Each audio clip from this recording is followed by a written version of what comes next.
Alan, thanks so much for agreeing to be on the show today. I'm super excited to chat with you. I've been looking forward to this interview for a few weeks now. Oh, absolutely my pleasure, and I have as well. We're going to have a great conversation.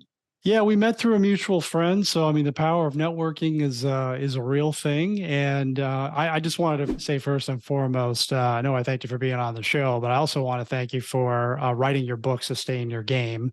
A mutual friend of mine said, "Hey, you got to check out this book, Brian." And I'm one of those guys that whenever a credible person gives me a book to read, I just download it. Right, I order on Amazon or put it on the Audible, and really, really inspiring stuff and also very easy to follow. So I would recommend anyone, for everyone listening, that's just a book you gotta pick up and get right away. Oh, well, I appreciate that so much. As an author, that's the best compliment someone can give you. And, I've said this to a variety of different people, but I always make sure that I lead with the fact that folks know that I write the books that I need to read myself, that I find it both liberating and very empowering and somewhat therapeutic to write about the very things that I find challenging. And, the main premise of Sustain Your Game is how we can continue to find enjoyment and fulfillment while simultaneously performing at a very high level for long periods of time. And, I found that the three things that undermine that are stress, stagnation, and burnout. And those are three things that have plagued me for many years. So writing the book was a very helpful tool for me to write. And I'm incredibly grateful that it was helpful for you to read. Yeah, absolutely. And I must admit that I didn't know that you had written Raise Your Game prior to that, so I kind of went out of order. So maybe talk a little bit about the first, because there's a story behind the first book and why you wrote the second book as well.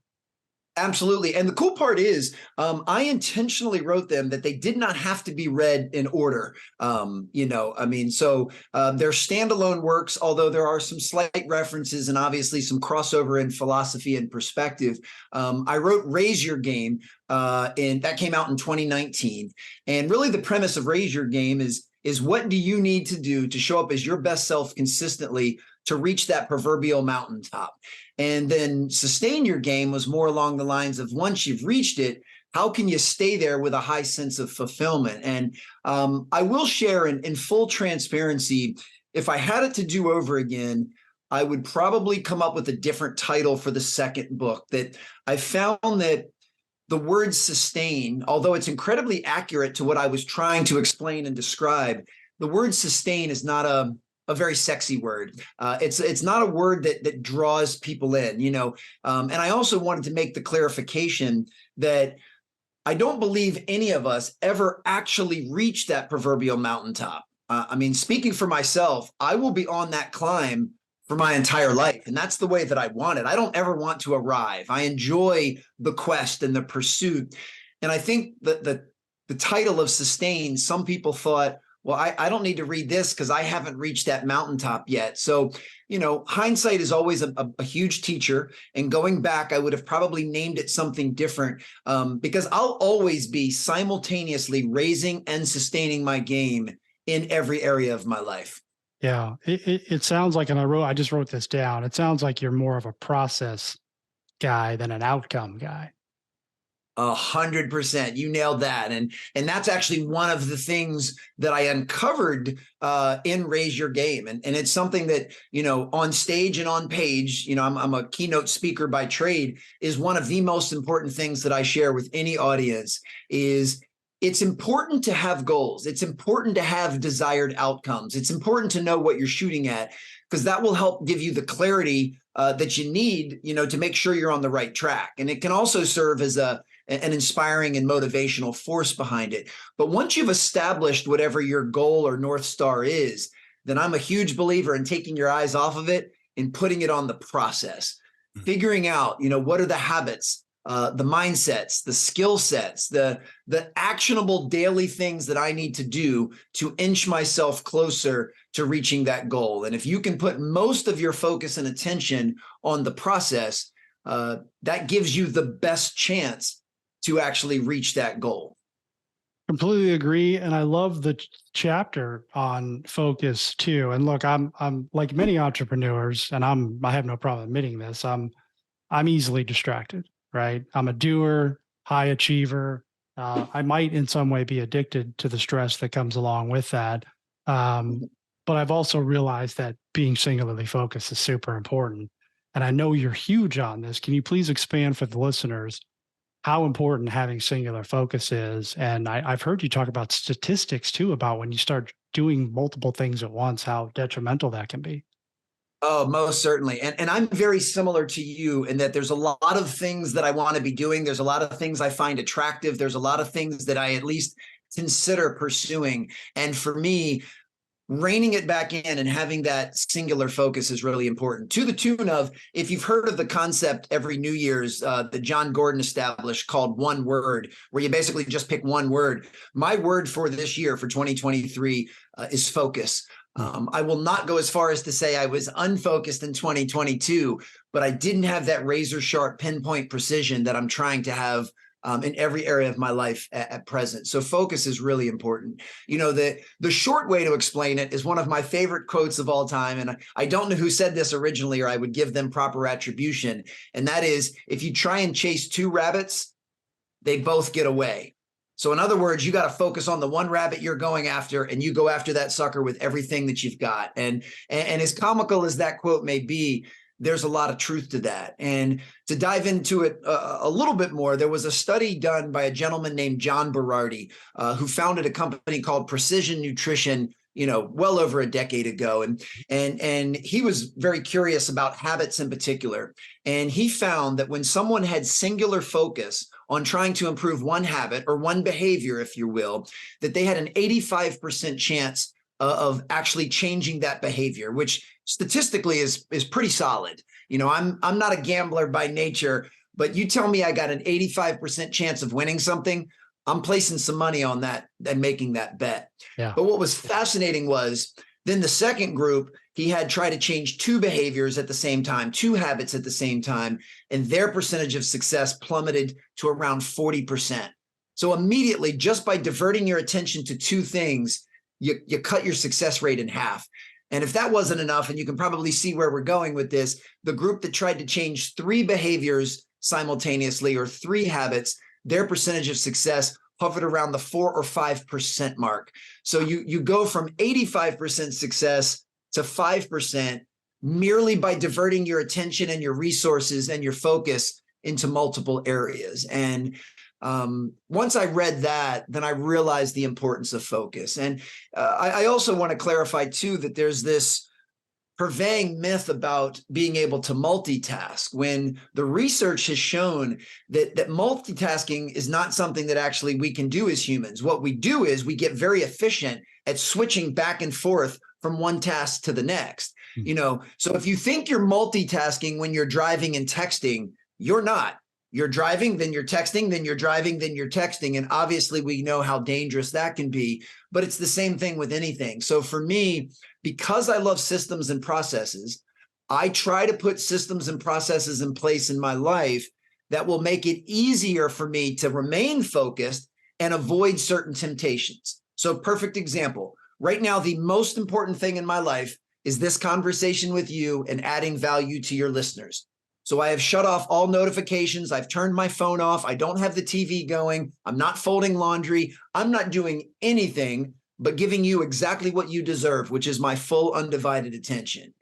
But that takes the discipline to put those systems and processes in place. So there's no pings and dings and vibrations and other things going on that can easily divert my attention and get me out of focus. So for me, it always goes back to systems and processes. Yeah, great share, Alan. And I think, and I'm not surprised at all on the 4% when you do the third thing. And yeah, you know, the iPhone is probably the greatest distraction that was ever invented. And it's difficult. Like you know, we talk about this stuff and we make it sound simple, but this is not easy stuff to do. Would you agree? It's hard to focus on one thing at a time because maybe it's a little boring to focus on one thing at a time. Oh, it's incredibly difficult. I mean, I would go as far as to say it's my biggest challenge every single day of my life. And, you know, ultimately what we're asking folks to do is learn how to dial in and be present. you know, in addition to the iPhone, and I agree, but real quick tangent, that's another area that I've tried to systematize and add processes in. So for me personally, and all I'm doing is sharing. I'm not here to tell anyone else that they need to follow suit or do the same thing, but I've chosen to remove all social media from my phone. So I only check it when I'm on my laptop. I've deleted every single app that is not absolutely necessary to my own performance and fulfillment as a human being. I have all notifications turned off. There are certain times where I put my phone in airplane mode, even if I'm not on an airplane, to ensure that nothing incoming is going to bother me. And by doing that, I've cut my own phone usage down about 200% from what it used to be 4 to 5 years ago. And I don't rely on willpower. I don't try to white knuckle myself through it. I know that if I have a bunch of notifications, I'm going to check them. So I put in the systems and processes to alleviate that. Back on course. Ultimately, what we're talking about with focus is the ability to be in the present moment. And in addition to things like the iPhone, two of the things that steal our attention and our focus is we get easily distracted by things that have happened in the past, and we get easily anxious or worried about things that may or may not happen in the future. So we tend to spend a lot of mental currency and energy into the past and into the future, two places that actually don't exist. I mean, they exist in language and they exist in our thoughts, but you can never go back to the past, again, outside of language or outside of our own memories. And you can never actually be in the future, you know, because whenever you arrive in the future, it's now the present. The future is always going to be an arm's length away. And while I absolutely believe in learning from the past, and I absolutely believe in preparing for the future, I just don't believe we should live in either one of those spaces for very long. I think we need most of our mental, physical, and emotional currency lined up with what's going on in the moment and be present with whoever we're with or whatever that we're working on. And if you want me to unpack it some more, there's 3 components that are required to being in the present moment. I would love for you to do that, Alan. I just want to add one thing to what you said about the past, because I'm guilty of this too. Is it seems a lot of us will focus on mistakes that we made, and it's a handful of things, maybe 2, 3, 4, 5 things that we did in our life we just can't seem to let go of, versus focusing on, hey, there might be 100 or 1,000 things that are awesome or great, like right in front of us right now, but we're carrying this sack with us, right? And I don't know if you have any thoughts on that, but and then yes, I would love to hear your tips on how to be present. No, I absolutely do. And one clarification to make: we cannot change the events of the past. We can change our perspective or our relationship with things that have happened in the past. There might be something in your past that at the time you thought was one of the worst things to ever happen to you, but now with some maturity and some different perspective and time, you can look back and say, that was actually one of the best things to ever happen to me because it put me on a new path or it taught me a new lesson. So we can change our relationship with things that have happened in the past. And depending on what you've been through or certain traumas, that may be a very important step to take, but we can never go back and undo. You know, I spent most of my career in the basketball space. And, you know, you take somebody like Stephen Curry, who in my opinion, and the opinion of many others, is the greatest shooter to ever play the game. And one of the reasons that he's the greatest shooter to ever play the game, yes, he has great footwork and great mechanics. He's incredibly athletic. He has depth perception and spatial awareness and coordination. He's put in millions and millions of task-specific repetitions. But one of the reasons is he doesn't drag baggage from the past into the present. Stephen Curry can start a game going 0 for 7, missing his first 7 shots. It doesn't happen often because he's that good, but it statistically has happened before. But when he's shooting that 8th shot, he doesn't let the previous 7 misses have any impact on him shooting that 8th shot. If anything, he shoots that 8th shot with the confidence that he had made the previous 7 shots. And that is really, really hard to do. It is hard not to let previous low performance impact current performance. So his ability to kind of wipe that slate clean and take every single shot as if it's its own is really important. I mean, that dude could miss 50 shots in a row and he would still beg for the ball when there's 2 seconds left and the score is tied, because he always believes the next shot is going in and he doesn't ever worry about what happened. And That takes practice. That takes an incredible amount of resilience and mental toughness. But that's a skill set that he's developed over time, the same way he's developed his shooting mechanics and his footwork. So the three things that one needs to do to stay involved in the present moment. Number one, I kind of just covered, is you need to learn to refocus the lens on the next play. Don't worry about the play that just happened. Focus on the next play. If you turn the ball over or you missed an easy shot or the referee didn't make a call, don't worry about it. Focus on what's right in front of you. And this is so applicable to entrepreneurs, to sales professionals, to executives, whatever it may be. You make 9 sales calls in a row and they don't go very well, or you get the no. Are you going into that 10th call with optimism and having that resilience? Are you able to avoid the temptation to drag that baggage from the past? Because if you let those 9 no's, weather you away, then you're going to bring less than your best self to that 10th call. And you're actually going to reduce the chance that you're going to get the yes that you're going after. So the first thing is we refocus the lens on the next play. Mm-hmm. Second thing is learn to refocus your lens on what you have control over and learn to let go of the things that you don't. We call this control the controllables. And I'm of the belief that there's only 2 things in this world we have 100% control over 100% of the time, and that is our own effort and our own attitude.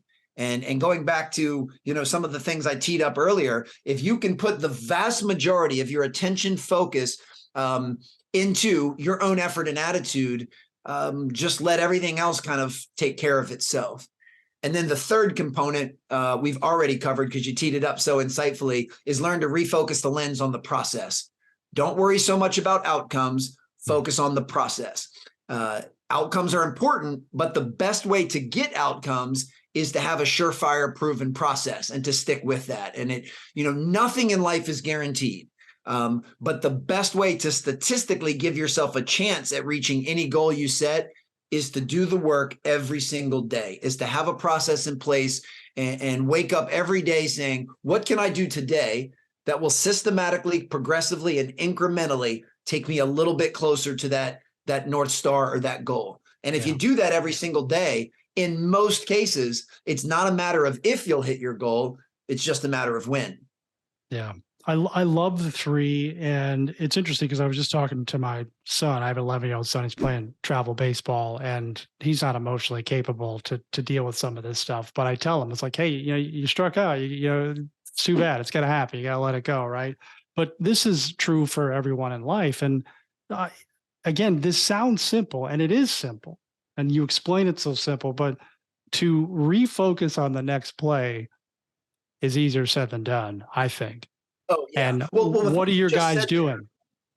Yeah, I'm so glad you said that. I didn't mean to interrupt you. I get so excited, as you can tell. Please. But one of the most important distinctions we make, and you just made it there brilliantly, is the difference between something that is basic and something that is easy.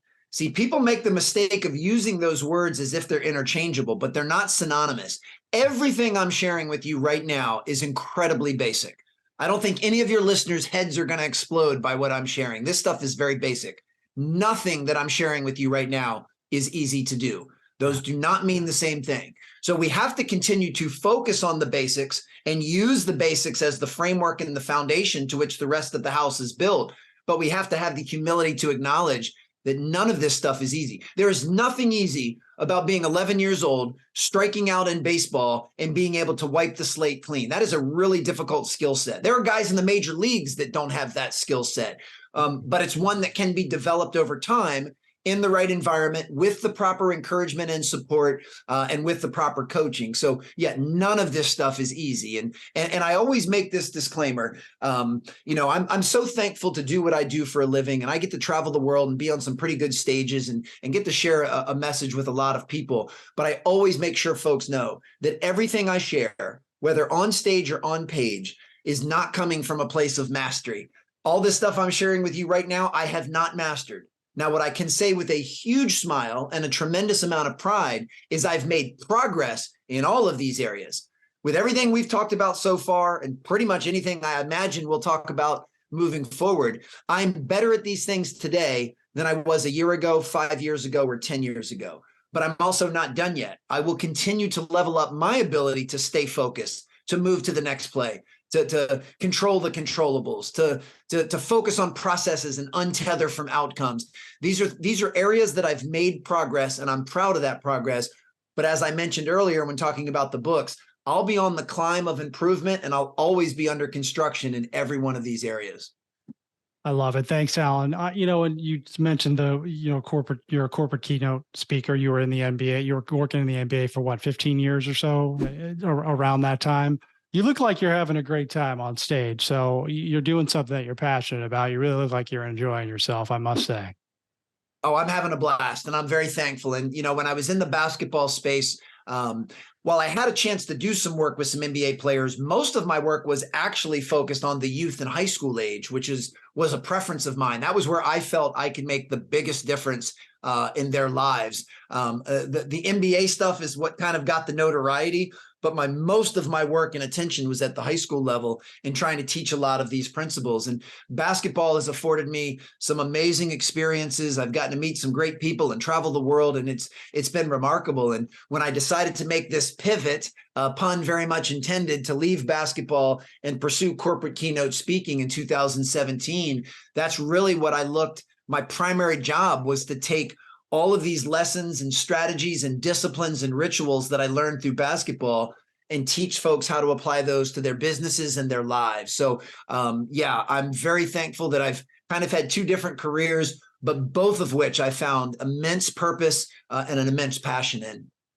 And you mentioned a great two words, purpose and passion. And it is my firm belief, and not everyone's doing it clearly, but that you can build a business, or you can do what you love. You can do what you're passionate about and have purpose. I just think a lot of people maybe get stuck, number one, maybe figuring out what that passion might be or what their skill level is. They have fears, they have doubts. You might have some opinions here. And a lot of people listen to the show are in positions, whether it's a W-2 job or a relationship, whatever it is, if they're not happy with, they feel stuck. They don't really know what the first step is. And maybe you have some insight, Alan, for the listeners as to, how you discovered your passion, which is now corporate speaking, because you were doing, you were working as an MBA motivational guy. How did you get to that point, and what advice would you give to the listeners in terms of how to discover that? Well, the single best piece of advice I've ever been given to this day, I was thankfully given in middle school, and that was from a middle school coach who said, Alan, the key to not only high performance, but the key to success and the key to fulfillment and enjoyment is to find your strength zone. And your strength zone is the intersection between what you love to do and what you're naturally pretty good at. So find what you're passionate about, and find where you have some natural talent, some natural affinity, and find where those two things intersect. And wherever they intersect, that's your strength zone. And the more time you can spend invested in your strength zone, working on your craft and leveling up in your strength zone, the greater percentage chance that you'll be impactful, you'll be influential, that you'll be significant, that you'll have fulfillment, that you'll enjoy it. Now, this doesn't mean that you can't do things outside of that. I tell folks all the time, if you're passionate about something, but maybe you don't have a tremendous amount of natural talent, that's the perfect recipe for a hobby or for something to do on the side. But as far as your primary vocation and where you'll leave your biggest imprint on the world, it's probably best if there's some alignment there and there's an intersection. And, for me, as I look back, I'm 47 years old. The first third of my life, that intersection was as a basketball player. I loved the game of basketball, and I was decent enough to play in high school and college. I wasn't decent enough to play after that, but I was decent enough that I had the talent and the passion to be a pretty good player. But then when I did not have the requisite talent to play professionally, my point of intersection needed to move. And then it became being a basketball performance coach. So I had a passion for the game. I had a newfound passion of strength and conditioning and fitness and mindset. And thankfully, I've had some natural affinity and talents in the ability to communicate, the ability to articulate a point of view, the ability to motivate others. So I was still staying true to that strength zone. And then the current iteration, now since 2017 as a keynote speaker and writer, same thing. I mean, you can hear in my voice, this is something I'm very passionate about. And I've worked on the skill sets to be fairly decent at speaking to large groups and to writing books. I mean, I've got plenty of room for improvement in both areas, but they're things that I love and they're things that I'm pretty decent at. And that's the recipe. And I don't know how long I'll do this right now. I don't see any finish line, but if 20 years from now, I choose to pivot to something different, I have no idea what that thing will be, but I can promise you it will still meet the requirements of being in my strength zone. And that's one thing that I want to make sure your listeners know is this point of intersection will change over time as you start to develop new passions and you start to uncover new talents. And just be very self-aware to where that intersection can lead you. That's a great share. I have a question for you on your speaking. Do you ever get nervous? And how do you mitigate that? I don't get nervous. I get excited. And interesting enough, they conjure many of the same feelings. A lot of it comes down to terminology. I mean, I get excitement the way I used to get excited before a basketball game. Like my armpits and palms are sweating. I got a little bit of butterflies. Like I know something's at stake. I know this is important. I know that I've prepared and I want to give my best. And with that comes a very healthy excitement. And I wouldn't want it any other way. I mean, to be honest, the day I wake up and I don't feel that excitement before I step on stage will be the day that I find something else to do, because that excitement is what keeps me alive. And the way I'm able to mitigate or reduce what other people would call nervousness is through some due diligence and rehearsal and preparing. I'm incredibly disciplined when it comes to preparing for an engagement, and I put a lot of time into it. And I find that the more I do from a preparation standpoint, there's an inverse relationship for that and nerves. So yeah, it's a very healthy excitement. I love it. And if you're not excited, if it's not, it doesn't mean anything to you. So I appreciate you just sharing that. I've heard you talk about vision, life vision. I talk about this a lot. I talk about this a lot on my show and with a lot of the students that I work with. A lot of them don't have vision. They don't have a vision for their life or a plan for their life. And we plan everything, vacations, restaurant reservations, but the most important plan is neglected. So I know you have a vision. Can you give some insight or some tips as to how you would develop something like that? And then I want to talk to you a little bit about, once I have the vision, the action items and the habits to get to that 10 or 15 or 20-year vision, whatever you set.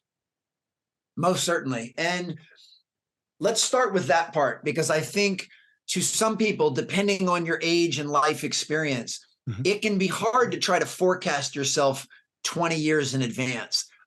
So for some people, their vision only needs to be maybe 1 or 2 years out. And I think that's important.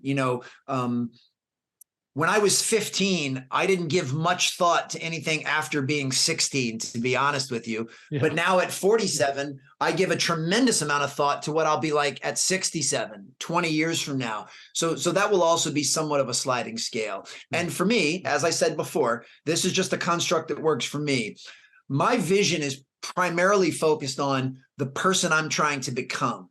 It's not so much about tangible goals and achievements or places I want to go or things I want to do. It's more about who is the person I want to become. Because if I can work to become that person, I think I'll attract all of that other stuff into my life, and I'll have opportunities to meet great people like you and to travel to cool places. So for me, I put much more of my focus on who I want to become. And here's the framework that I actually use. I'm 47. I'm crystal clear on the man I want to be 20 years from now, the 67-year-old Alan. Now, with that, I can say with full humility that I totally recognize that time is not promised and tomorrow is not guaranteed. There's nothing that guarantees that I'll see the age of 67. However, I prioritize my self-care. I take a tremendous amount of time to work on my physical, mental, and emotional health. So barring something unforeseen or unexpected, I don't see any reason why I shouldn't live to 67. So I'm going to go through this with the optimism that I will. And I want the 67-year-old Alan to be physically, mentally, and emotionally fit. I want the 67-year-old Alan to have a strong, deep connection with his children, his family, his friends, and his colleagues and coworkers. I want the 67-year-old Alan to be doing work at that time that is within his strength zone and is making a meaningful contribution to those around him. I want to add value and be of service to others. So on a not getting too granular, that's kind of who I'm trying to be 20 years from now when I'm 67. The way I use that is all of the decisions that I make in present day, I run through the filter of, is making this decision going to take me closer to being that guy, or is it going to take me further away? I intentionally make it binary. And I try to make as many decisions as I can, to what time I go to bed, to what I'm going to eat for lunch, to who I follow on Instagram, to what I watch on Netflix. I ask myself, is doing this taking me closer to being that 67-year-old version or further away? And then every single day of my life, I do the best I can to make as many decisions as I can. And I'm not perfect. I'm definitely not batting 1,000, but I try to make as many decisions as I can that are in alignment with the person I want to become. And the litmus test is every single night before I go to bed, I ask myself this question. I say, Alan, you just traded 24 hours of your life for the progress that you made today. Are you happy with that trade? And if the answer is yes, I get a very restful, peaceful night's sleep. On the very rare occasion that the answer is no, I'm able to move to the next play and I still get a peaceful night's sleep because I know tomorrow I got another chance at this thing. And the last thing I'll say on this is I don't want someone to hear what I'm saying and think that I am delaying happiness or delaying fulfillment. I'm not delaying anything, because keep in mind, even though that's the vision of who I have for myself, I'm making all of these decisions in the present, which means, and I hope this doesn't sound like it's lacking humility. Instead, it should be laced with gratefulness. Right now at 47, I am physically, mentally, and emotionally fit. I have a deep connection with my children, family, friends, loved ones, and colleagues. And I am absolutely doing work at present that I believe is meaningful and making a contribution to those around me. So I am already living the version of myself that I want to be when I'm 67. But what I'm doing is I'm laying the foundation and dropping the breadcrumbs to ensure that's who I will become. So I'm designing my future by the decisions that I make in the present. I love it. Designing your future. The key takeaway for me there was that you repeated the vision twice and it was verbatim. Like it was the same exact words both times. So clearly you've written this down and repeated it multiple times. And Yes. did you go through the exercise of writing it out? And like, how much time did you spend working on the 67-year-old vision? I mean, this is something that there's iterations of it that have been going on for years. I mean, because Yeah. keep in mind, when I was 44, my vision was being 64. And yes, but I'm a huge believer, and it sounds like you are as well. Vague visions will give you vague results. If you're kind of ambiguous in what it is that you're trying to pursue, then you're going to get very ambiguous results. So I'm pretty crystal clear on that. Now, I choose to keep it somewhat macro level. I mean, we could really get into the weeds of, well, what does it mean to be physically fit? What does it mean to be mentally or emotionally fit? And underneath that, we would have some bullet points that could be much more descriptive. I mean, like physical wellness is an easy one. I mean, we could do an entire hour podcast on what I consider to be physically fit. So I'm speaking more in the macro right now. I want to make sure that I prioritize self-care, I prioritize my relationships, and I'm of service to others. Like that's the three big pillars that are important to me. And underneath those, then I make sure that on a granular level, I'm very specific in what I'm trying to do. Beautiful. Okay, now I think I had alluded to it before the vision, the vision question. Where now you obviously have to have the execution part, which are the habits and your process. So maybe share some of the habits that you're doing on a daily basis consistently that's really getting you to this 67-year-old version of Alan that you keep talking about. Most certainly. Well, the first thing is the question everyone needs to ask themselves, and this can be a really, really, really tough question.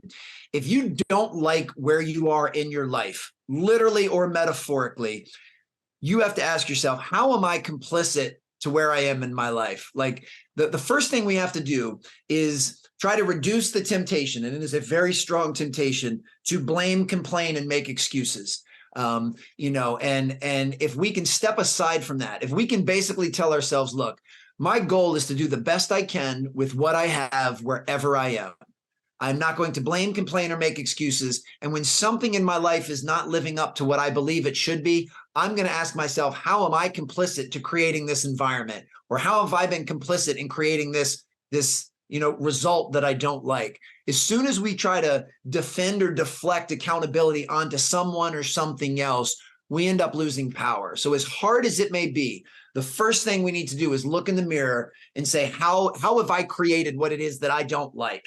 And that is, I'm not saying, again, basic, definitely not easy. Then we need to start trying to create the life that we do want. And here's a really powerful, actionable exercise for your listeners. And I've done this with groups all over the world, and it can be a game changer.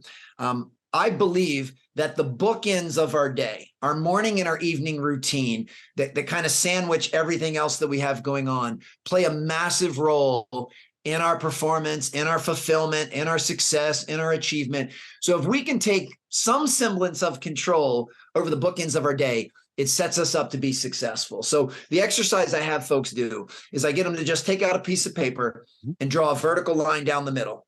On the left side of the paper, I ask them to write down all of the things that fill their bucket, the things that light them up, that give them energy, that make them smile, things that fill them up mentally, physically, emotionally, and spiritually, if that's appropriate to them. What are the things that excite them? What are the things they're fascinated by? What are the things that when they do it, they just stand a little taller and they smile a little more, and write those things down. And this could be anything from taking a yoga class to hopping on your Peloton bike to taking your dog for a walk. It could be listening to a podcast like yours. It could be watching a documentary. It could be enjoying a sunrise while you sip coffee. It could be reading the paper, like whatever it is. Write down the things that nourish your soul and fill your bucket. Then on the right side of the line, on the right side of the paper, write down how you've been spending your morning and evening routine. What do you typically do the first 60 minutes after you wake up and the last 60 minutes before you go to bed, and get crystal clear on what you've been doing.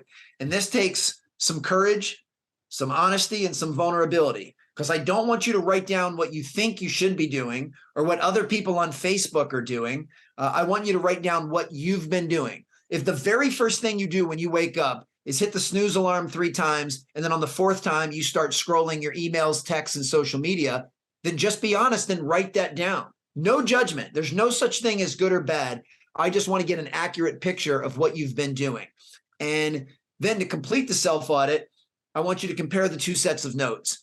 And I want you to ask yourself a fundamental question when it comes to raising performance. And that is, are you doing the things that you know you need to do to make sure your bucket is full and you can be your best self?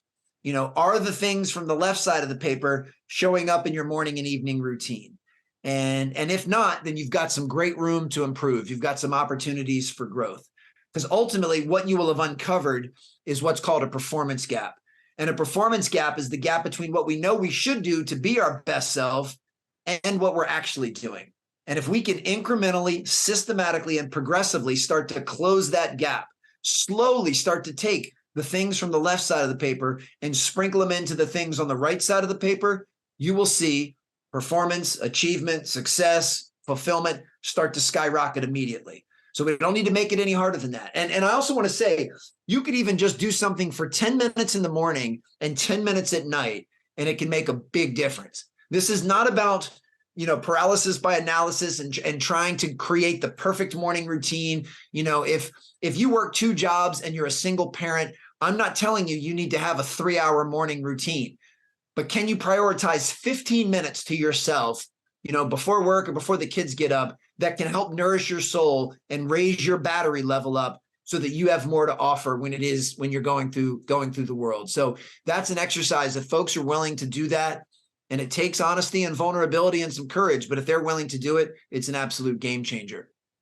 Evaluation of where you are now is one of the hardest steps, I think. And I would encourage everyone, if you're driving, obviously don't do it, but get the piece of paper out and take the exercise. It's not going to take you that long. And I get the morning routine thing as well, the bookends of the day. I love that, but you don't need a 3-hour morning routine. No. You don't have to have that. And I've heard you talk about, and I say this a lot as well. If you have a list of 10, we all know what we're not supposed to be doing. We all know. We just need to write it out, right? We know what we should be doing. We know what we shouldn't be doing. Start with one thing. Like, you could have habits stack, like one thing, and then do that for a period of time. And then when you have that habit, add another one. Absolutely. Yes. In fact, I would encourage you to do that. I would actually discourage you from trying to change 10 things at once, going back to chasing the two rabbits. Figure out the one thing that you believe could be most influential and do your best to incorporate that. And with all of this stuff, I want folks to incorporate it and try to make these changes, but give themselves some grace and some space to be less than perfect. Give yourself some space. And I don't want the feeling they get from doing this exercise to be self-critical or self-loathing or beat themselves up. Don't worry about what it was that you did yesterday. Focus on what it is you're going to do today, that next play mentality, and build slowly. And just know that this is very challenging to do, and it's challenging for everybody. But if you can have that, if you can have the ability to prioritize what you need to do in order to start making these changes, but then still be kind enough to yourself and forgiving enough to be less than perfect. I tell folks all the time, don't worry about where you are in this moment compared to the direction that you're headed. Just make sure you're facing in the right direction, or your arrow is going forward or going up. Don't beat yourself up if while you're listening to this, you say, my morning routine this morning was awful. Don't worry about it. Do the best you can to get a good night's sleep and wake up tomorrow and just make it just a little bit better. And that's the thing also, we don't have to make these large, sweeping changes to everything that we do. If you can just get a little bit better in several areas of your life consistently, you'll notice a huge change as the weeks, months, and years start to stack. Yeah, couldn't agree more. I love the one at a time. Are there any? What are the habits that you have that you think really move the needle for you? Again, I'll speak more in the macro. And on a macro level, within the first hour of every day I wake up, I try to do something that engages my mind, my body, and let's just say my heart. So something for the physical, the mental, and the emotional. Now, within that, it can vary. Sometimes for the physical, I'll go for an 8-mile jog. Sometimes I'll just do some light stretching and some foam roll. Sometimes I'll strength train. So it can vary. From a mental standpoint, sometimes I'll read something or I'll watch something or listen to something. From an emotional standpoint, can I engage in a conversation? So I just want to do something that kind of gets me going before I jump on the hedonic treadmill of email, text messages, social media, and all of that type of stuff. There's a time and a place for all of that. And those are all very important communication modes and mechanisms. But for me, I find that I get myself in a much more optimistic and confident mental state when I can do at least a little bit of those things when I first wake up. And, because I travel a lot, because I'm speaking, I try to be very consistent to having a morning routine, whether I'm at home, whether I'm traveling, whether I have my kids. I have all different versions of my own schedule. So that's also something I try to keep very consistent, is my morning and my evening routine. I love it. I love it. And I used to travel too for my W-2, and I was still working, and it's challenging on the road too. So I'm glad that you have established. You probably have a variation of it on the road because you're not at your house, but just to have these, like you said, it could be 15 minutes, it can be an hour. It doesn't have to be the entire morning. Just set yourself up for success in the morning so that you can win the day, stack a bunch of great days together, and you ultimately get to that vision that you keep talking about. Absolutely. And one thing you kind of alluded to before perfectly, but I want to tug on it a little bit more, is this concept of awareness. I want folks to know that awareness is always the first step to improvement. And that's because you'll never improve something you're unaware of, and you'll never fix something you're oblivious to. So I've really enjoyed this conversation we've had. And if the only thing someone got out of this conversation was an awareness that maybe they don't have clarity on their vision, or an awareness that maybe they don't have a morning routine that is serving them, that is a huge win. Then you and I totally did our job, because we got someone to be aware of something that they can now start to make improvement in. So if you're listening to this and you feel the temptation to self-loathe or be self-critical, or you're not pleased with what you've been doing, give yourself a high five or a fist bump that you now have an awareness that something needs to be improved, something needs to be fixed. And that is a huge first step, because a lot of people go through life with very low awareness. They have no idea that they need to fix these things. So if nothing else, and I hope folks got several nuggets out of our conversation, but if all they got was just a light bulb going off that I need to fix this thing, that's a good thing. And by saying fix, that doesn't mean that you're broken. That doesn't mean there's anything wrong with you at present. It just means you've established something that you'd like to level up. And that in and of itself is a massive first step and one that should be celebrated. Agreed. And again, as you had said, basic but not easy. Awareness is a basic tool, but it's not easy to become aware. A lot of times we're running around, we're not aware of what's happening, right? We're just not. Do you have any advice for the listeners on how you maybe can improve your awareness, or at least get to the stage where you're, again, as you say, the arrow's going in the right direction? Well, interesting enough, it sounds very counterintuitive, but one of the best ways to heighten self-awareness is to solicit the perspective of others. Now, not random people off of the street and not superficial Facebook friends, but the people that know you the best, because they can help you see blind spots that you're not aware that you have. I can tell you right now, I have blind spots even at present. Now, I don't know what they are. That's why they're called blind spots. But I've insulated myself with people that love me enough and care enough about me to tell me the things that I don't see. And that is really important. And that takes a certain level of humility and openness. But you also have to strategically put people in your life that can help you do that. And ultimately, when we're talking about awareness, we're talking about making sure there is alignment between the way you see yourself and the way the rest of the world sees you. That's what awareness is. A perfect example. If I ask you if you're a good listener, which, by the way, you are a phenomenal listener, but if I ask you if you're a good listener and you say yes, and then I ask the people that know you the best, your spouse, your child, some close work friends, and I ask them and they all say, no, Brian is an awful listener, that would mean you are lacking awareness. You think you're a good listener. The rest of the world disagrees. You are lacking the awareness to know that you're not a very good listener. As funny as it sounds, if I asked you if you're a good listener and you said, Alan, to be honest, not really. It's an area that I really need to improve. It's a huge opportunity for growth. I'm a very mediocre listener at present. And I ask those same people and they say, yeah, Brian's not a very good listener. That would actually mean you have very high self-awareness. You are aware of the fact that that is a huge opportunity for growth and it's something that can be improved. So it's not about, awareness is not about being great at everything. Awareness is being aware of the fact that we have these opportunities for growth. We have these weaknesses. We have these areas that can be improved, and it matches what the rest of the world sees. And this is not about pandering for someone's approval or affection or adoration. It's about seeing yourself accurately. That's one of the issues with classic narcissists is they lack massive awareness. The way they view themselves is not in alignment with the way the rest of the world views them. There's a huge disconnect, and that's part of the problem. Yeah, agreed. I love that because I had never really looked at it that way. So great share. I've got like 2 pages of notes here, Alan. Oh, that's great. This has been tremendous. I really appreciate it.